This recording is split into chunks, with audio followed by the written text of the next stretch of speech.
Assalamualaikum, halo teman-teman. Selamat datang di episode kali ini. Kita coba bahas sedikit materi yang agak sensitif ya. Kita coba bahas tentang ada seseorang yang mungkin saat ini lagi berjuang, bersusah payah untuk bisa terlepas dari kecanduan ya. Ya apapun lah konsepnya kecanduan.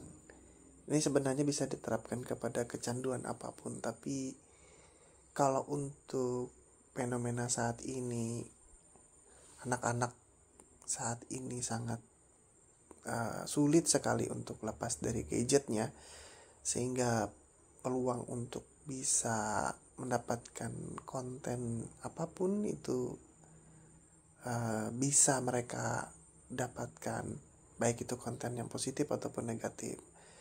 Kalaupun itu positif dan kecanduan secara berlebihan itu juga tidak baik. Apalagi untuk kecanduan yang negatif seperti itu.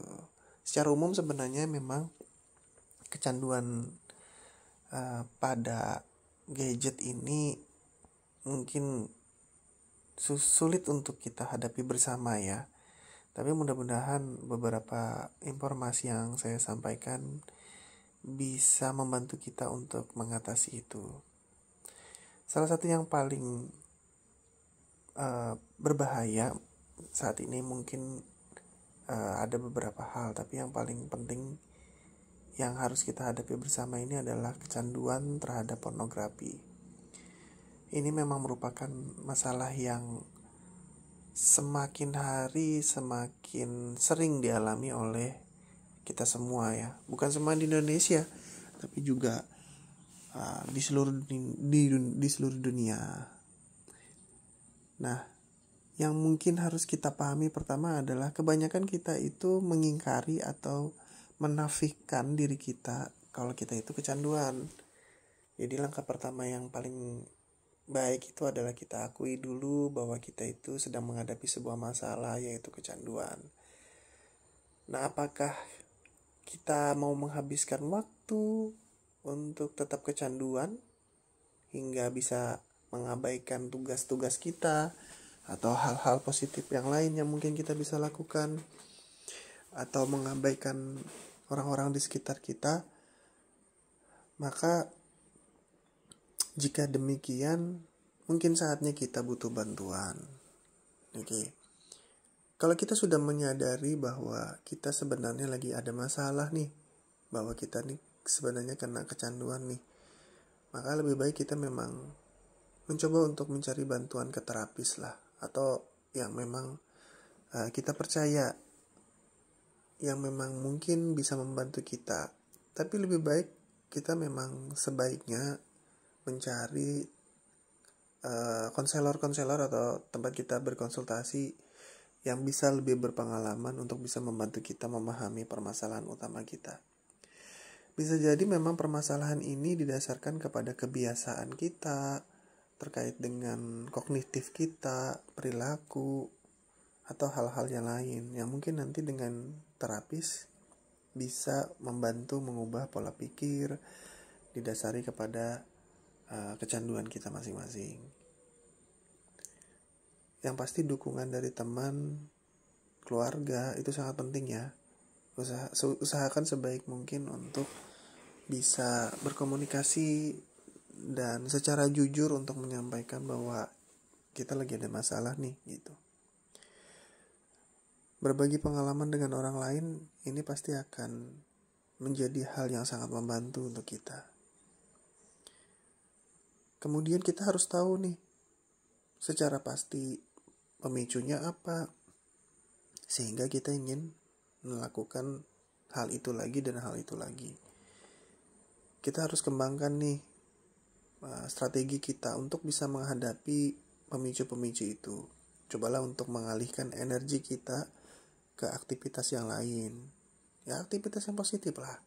Ya olahraga, menyalurkan hobi, kegiatan sosial. Minimal ini bisa membantu untuk mengurangi kecanduan dari pornografi atau kecanduan dari apapun. Nah, yang paling penting nih, kita atur deh akses kita ke internet. Jaga kesehatan mental kita supaya kita itu tidak selalu tergantung dengan internet. Coba untuk menggunakan perangkat yang bisa memblokir kita, membatasi kita, mengurangi waktu kita yang kita habiskan di internet. Menjaga kesehatan mental dan mungkin juga fisik, serta tidurnya cukup, pola sehat terkait dengan makanan yang sehat, okay?